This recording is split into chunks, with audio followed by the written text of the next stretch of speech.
Cover ಸ್ಟೋರಿಗೆ ಸ್ವಾಗತ. ನಾನು ವಿಜಯಲಕ್ಷ್ಮಿ ಶಿಬರೋರು. ಸ್ನೇಹಿತರೆ, ನಾನಿವತ್ತು ಹೇಳೋ ಸ್ಟೋರಿ ನಿಮಗೆ ಕರೆಂಟ್ ಶಾಕ್ ಕೊಡ್ಬೋದು. ಯಾಕಂದರೆ ನಮ್ಮ ರಾಜ್ಯದ ವಿದ್ಯುತ್ ಸರಬರಾಜು ಸಂಸ್ಥೆಗಳು ಇಡೀ ಕರುನಾಡನ್ನೇ ಕತ್ತಲ ಕೂಪಕ್ಕೆ ತಳ್ಳ ಹೊರಟಿವೆ. ಇಂಧನ ಇಲಾಖೆಯ ಸಚಿವರಿಂದ ಹಿಡಿದು ಪ್ರತಿಯೊಬ್ಬ ಅಧಿಕಾರಿಯೂ ಈ ಸಂಸ್ಥೆಗೆ ಎರಡು ಬಗೀತಿದ್ದಾನೆ. ಗ್ರಾಹಕನ ಬೆನ್ನಿಗೆ ಚೂರಿರಿಯ ಹೊರಟಿವೆ ಈ ಸಂಸ್ಥೆಗಳ ಅಧಿಕಾರಿಗಳು. ಅದು ಹೇಗೆ? ಇಲ್ಲಿ ನಡೀತಿರುವ ಬ್ರಹ್ಮಾಂಡ ಭ್ರಷ್ಟಾಚಾರದಲ್ಲಿ ಯಾವ್ಯಾವ ಅಧಿಕಾರಿಗಳು ಪಾಲ್ಗೊಂಡಿದ್ದಾರೆ, ಈ ಹಗರಣದಲ್ಲಿ ಯಾವ್ಯಾವ ಸಚಿವರಿಗೆ ಎಷ್ಟೆಷ್ಟು ಕಪ್ಪ ಕಾಣಿಕೆ ಸಲ್ತಿದೆ ಅನ್ನೋದರ ವಿವರ ಕೊಡ್ತೀನಿ ಇವತ್ತಿನ ಕವರ್ ಸ್ಟೋರಿಯಲ್ಲಿ.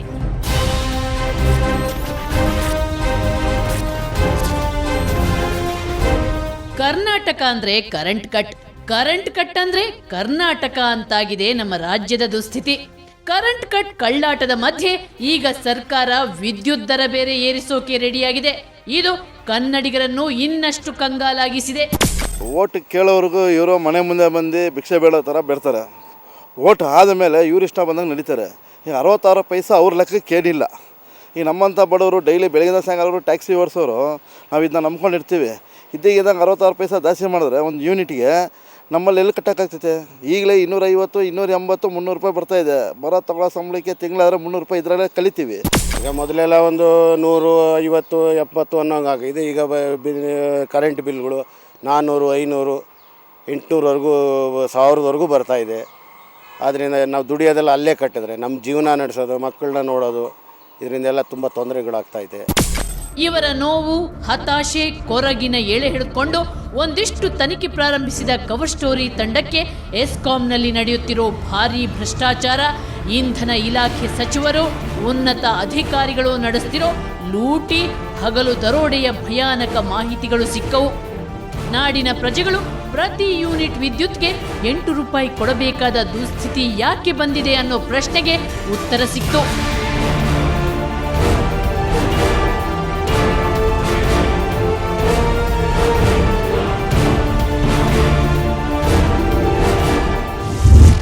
ಟೆಂಡರ್ನಲ್ಲೇ ಭಾರೀ ಲೂಟಿ. ನಾಡಿನ ಕತ್ತಲೆ ತೊಲಗಿಸಿ ಬೆಳಕು ಹರಿಸ್ರಪ್ಪ ಅಂತ ಹೇಳಿ ಲಕ್ಷಾಂತರ ರೂಪಾಯಿ ಸಂಬಳ ಕೊಟ್ಟು ಕೆಲಸಕ್ಕಿಟ್ರೆ ಈ ಇಂಧನ ಇಲಾಖೆ ಅಧಿಕಾರಿಗಳು ಏನ್ ಮಾಡ್ತಿದ್ದಾರೆ ಗೊತ್ತಾ? ತಮ್ಮ ಕರ್ತವ್ಯ ಮರೆತು ಲೂಟಿ ಕೆಲಸದಲ್ಲಿ ಬ್ಯುಸಿಯಾಗಿದ್ದಾರೆ. ಅದರಲ್ಲೂ ಇವರು ಟೆಂಡರ್ ಪ್ರಕ್ರಿಯೆಯಲ್ಲಿ ಮಾಡೋ ಗೋಲ್ಮಾಲ್ ಇದೆಯಲ್ಲ, ಅದು 2G ಹಗರಣವನ್ನೇ ಮೀರಿಸುವಂತಿದೆ. ನೋಡಿ, ಇವ್ರ ಹೆಸರಿಟ್ಟಿರೋದು ಬೆಸ್ಕಾಮ್ ಅಂದರೆ ಬೆಸ್ಟ್ ಸ್ಕ್ಯಾಮ್ ಅಂತಾನೆ. ಇವರಿಗೆ ಬೇಕಾದ ಕೆಲವೊಂದು ಪಟ್ಟಭದ್ರ ಹಿತಾಸಕ್ತಿಗಳ ಒಂದು ಗುಂಪಿಗೆ ಅಥವಾ ಯಾವುದಾದ್ರೂ ಒಂದು ಗುಂಪುಗಾರಿಕೆಗೆ ಮಾತ್ರ ಅನುಕೂಲ ಆಗೋ ಹಾಗೆ ಇವರು ಟೆಂಡರ್ಗಳು ಕರೀತಾ ಇದ್ದಾರೆ. ಎರಡನೇದು ನೀವು ನೋಡಿದ್ರೆ 2000 ಇಸ್ವಿ ತನಕ ಏನೇನು ಪ್ರಾಜೆಕ್ಟ್ ಆಯಿತು, ಎಷ್ಟು ಯುಟಿಲಿಟಿಗೆ ಎಲೆಕ್ಟ್ರಿಸಿಟಿ ಆಯಿತು, ಅದೆಲ್ಲ ನೋಡಿ. ಇಲ್ಲಿ ತನಕ ಏನೂ ತೊಂದರೆನೇ ಬಂದಿಲ್ಲ ನಮಗೆ. ಆ first time do it right at the first time ಅಂತಾರಲ್ಲ, ಆ ಥರ ಮಾಡ್ತಾಯಿದ್ದಾರೆ. ಇಲ್ಲಿ ಇವತ್ತು ಮಾಡ್ತಾರೆ. ಅದು ಮೊದಲು ಬರೀ ಸಿವಿಲಲ್ಲಿ ರೋಡು ಟಾರ್ ಕೆಲಸ ಆ ಥರ ಇತ್ತು. ಇವಾಗ ಎಲೆಕ್ಟ್ರಿಕಲ್ ಕೆಲಸದಲ್ಲೂ ಇದು ಈ ರೀತಿ ಬಂದುಬಿಟ್ಟಿದೆ. ಇದು ಭಾಳ ಅನಾರೋಗ್ಯಕರ ಬೆಳವಣಿಗೆ ಒಂದು ಸಿಟಿಗೆ.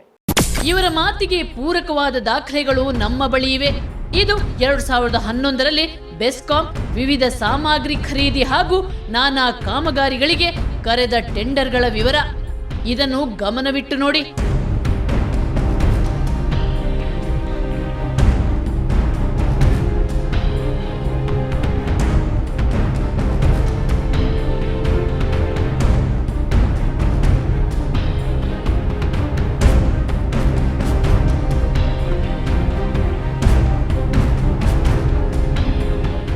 ಲಜ್ಜೆಗೆಟ್ಟ ಅಧಿಕಾರಿಗಳು ತಮಗೆ ಬೇಕಾದವರಿಗೆ ಟೆಂಡರ್ ಕೊಟ್ಟು ಭರ್ಜರಿ ಕಿಕ್ ಬ್ಯಾಕ್ ಪಡೆಯಲು ಮಾಡಿರೋ ಹುನ್ನಾರದ ವಿವರ ಇದು.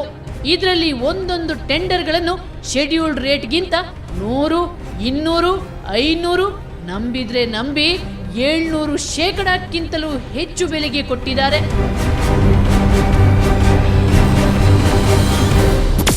ಭ್ರಷ್ಟಾಚಾರ ತುಂಬಿರೋ BDL ನಾನು ನೋಡಿದ್ದೀನಿ, 14%ವರೆಗೂ ನೋಡಿದ್ದೀನಿ. ಈ 150%, 200% ಅಬೌವ್ ದಿ SR ರೇಟ್ ಅಂತ ಹೇಳಿದ್ರೆ ಇದು ದರೋಡೆ ಅಲ್ದಿರ ಬೇರೆ ಯಾವುದೂ ಅಲ್ಲ.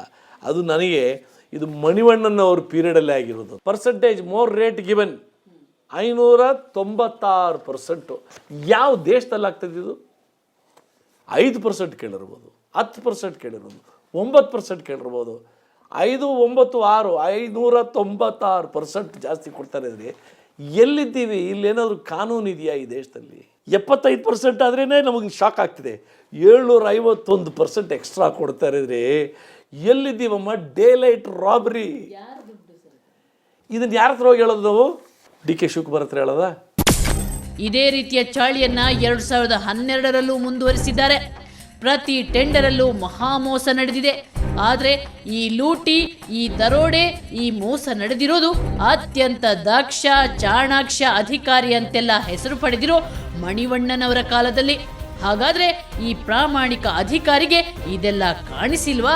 ಅಥವಾ ಅವರು ಈ ಹಗರಣದಲ್ಲಿ ಭಾಗಿಯಾಗಿದ್ದಾರಾ?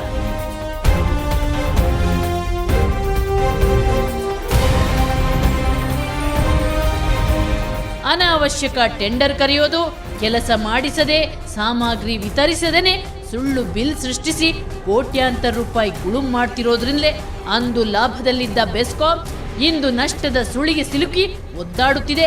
ಇದಕ್ಕೆ ಈ ಅಂಕಿಅಂಶವೇ ಸಾಕ್ಷಿ.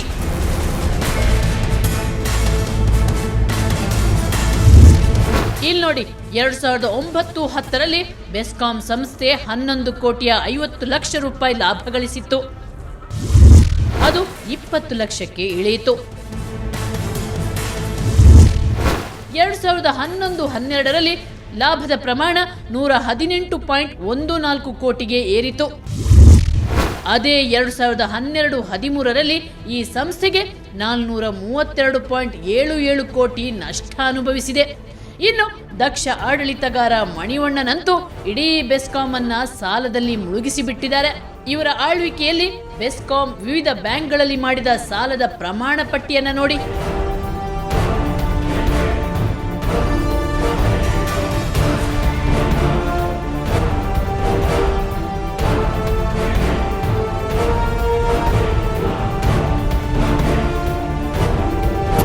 ನೀವು ಹೇಳೋದು 6,000 ಕೋಟಿ ಲಾಸು, 10,000 ಕೋಟಿ ಲಾಸ್ ಅಲ್ಲ.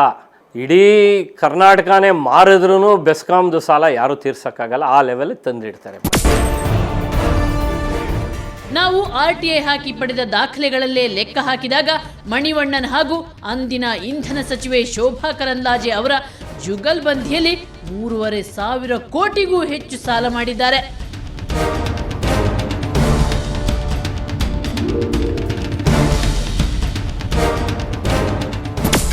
ಸಾಲದ್ದ ಈ ದೇಶದಲ್ಲಿ ಇಷ್ಟು ಸಾಲ ತೊಗೊಂಡ್ರೆ ಯಾರು ಇಲ್ಲ ಅಂತ ಕಾಣುತ್ತೆ. ಯಾವ ಎಸ್ಕಾಮು ತೊಗೊಂಡ್ರಲ್ಲ ಅಂತ ಕಾಣುತ್ತೆ. ಮಣಿವಣ್ಣನವ್ರ ಪೀರಿಯಡಲ್ಲಿ ಎಷ್ಟು ಸಾಲ ಅಲ್ಲಮ್ಮ ಇದು? 3,850 ಕೋಟಿ ಈ ಇರೋ ದಾಖಲೆ ಪ್ರಕಾರ.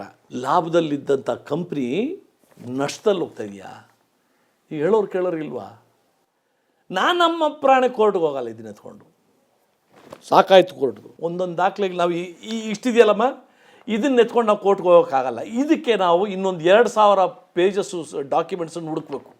ಹುಡುಕಿದಾಗ ನಾವು ಕೋರ್ಟ್ಗೆ ಹೋಗೋದು. ಹುಡುಕಿ ಎಲ್ಲ ರೆಡಿ ಮಾಡಿ ತೊಗೊಂಡೋದಾಗ ತಿಪ್ಪೆ ಈ ಗುಡಿಸ್ತಾರಲ್ಲ ಅಂಥವ್ರು ನೋಡ್ದಂಗೆ ನೋಡ್ತಾರೆ ಹೈಕೋರ್ಟಲ್ಲಿ ನಮ್ಮನ್ನು.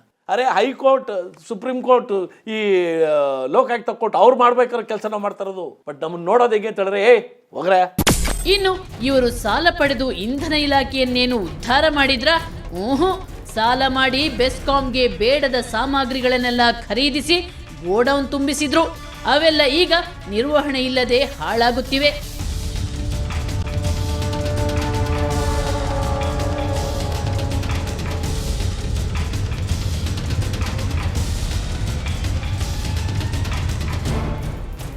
ಅಧಿಕಾರಿಗಳ ದುರಾಡಳಿತ, ಬಿಲ್ ಗೋಲ್ಮಾಲ್, ಧನದಾಹದ ದುಷ್ಪರಿಣಾಮವನ್ನ ಗ್ರಾಹಕ ಅನುಭವಿಸಬೇಕಾಗಿದೆ. ದರ ಏರಿಕೆಯ ಕಾವಿಗೆ ತತ್ತರಿಸಿ ಹೋಗಬೇಕಾಗಿದೆ.